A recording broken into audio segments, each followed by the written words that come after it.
Guys how are you, कैसे हैं आप सब। उम्मीद करती हूँ आप सब ठीक होंगे। खुदावंद के फजल से हम भी बिल्कुल ठीक हैं। तो गाइस मैं आपको ये बताती चलूँ कि आज फादर जी की बर्थडे करने के बाद जो है मैं घर आई और मुझे बड़ी खुशी हुई क्योंकि आयशा ने बनाए थे जी चावल और बड़े अच्छे बने हुए थे। अंदर इसने पीस डाले थे, मटर डाले थे, पोटैटोस डाले थे और वेजिटेरियन राइस इसने बनाए थे और बड़े अच्छे बनाए थे इसने। मैं तो आते ही मैं तो खुश हो गई भाई कि चावल बनाए हुए हैं घर में। हमारी खुशी की इंतहा नहीं होती क्योंकि हम संडे के अलावा चावल नहीं बनाते अपने घर में। संडे के बस बनाने होते हैं हमने। तो हमने सारा जो है ना स्केजूल बनाया हुआ है कि संडे को चावल बनेंगे। बाकी सारी ना हमने लिस्ट बनाई हुई है कि कौन से डे पे कौन सी जो है सब्ज़ी हम बनाएंगे और कौन कौन सा खाना हम खाएंगे।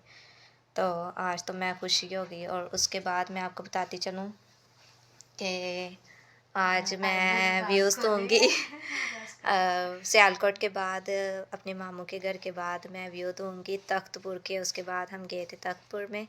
तो तख्तपुर के लोगों से मुझे मिल के बड़ी खुशी हुई क्योंकि वहाँ पे सारे वर्शिपर थे। सारे लोग वर्शिप करते थे और पास्टर जी वहाँ पे आए थे। बहुत अच्छी उन्होंने भी प्रीचिंग की थी। लेकिन एक मुझे शिकवा है, वो ये है कि जो है भाई सुहेल तो नहीं गए थे ना। नहीं भाई सुहेल नहीं थे, भाई पप्पू थे, सलीम भाई थे और कौन था, आपी कोमल थी। तो उन्होंने हमें पैदल, और बाजी गुड़िया भी थी। तो हमें कहते कि इधर पास ही है, पैदल ही चलते हैं, नज़दीक ही है। मैंने समझा कि शायद 10 मिनट का रास्ता हो, 15 का हो, लेकिन खुदा जाने 1.5 घंटा हम चलते रहे। और जब हम पूछें कितना रास्ता रह गया, बस थोड़ा सा, बस थोड़ा सा। और रास्ते में इतनी सर्दी थी और ऊपर से डस्ट इतना ज़्यादा। और कहना तो नहीं चाहिए लेकिन हमने भी मिट्टी में जाना है।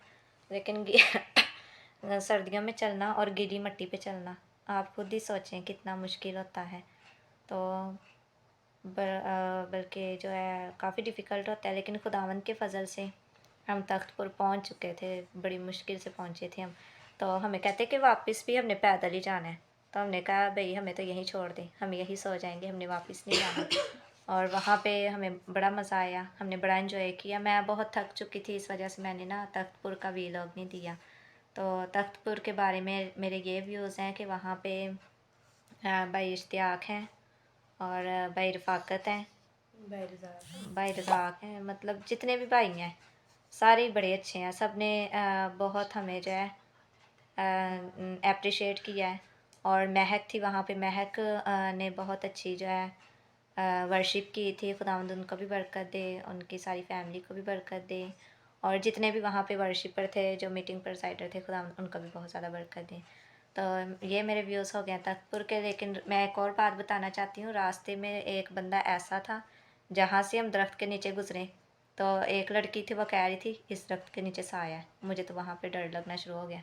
और एक कह रही थी कह नहीं रही थी, एक कह रहा था बंदा कि कह नहीं रहा था, कर रहा था, हाँ एक्टिंग कर रहा था, जिस दरख्त के नीचे से गुजरे और इतनी शबनम पड़ी हुई थी, उसको हाथ मार के चले भी, सारा पानी ऊपर।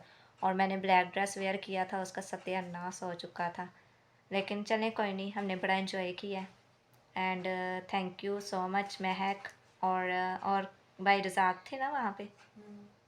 Thank you Mahak, thank you भाई Razzaq. Okay guys, good bye, God bless you and thank you so much for subscribe my YouTube channel Takhatpur के लोग। थैंक यू सो मच सारे भाई, पास्टर दानिश, शमोन और जितने भी वर्शिपर थे। Thank you so much and God bless you all time. Okay, good bye, good night.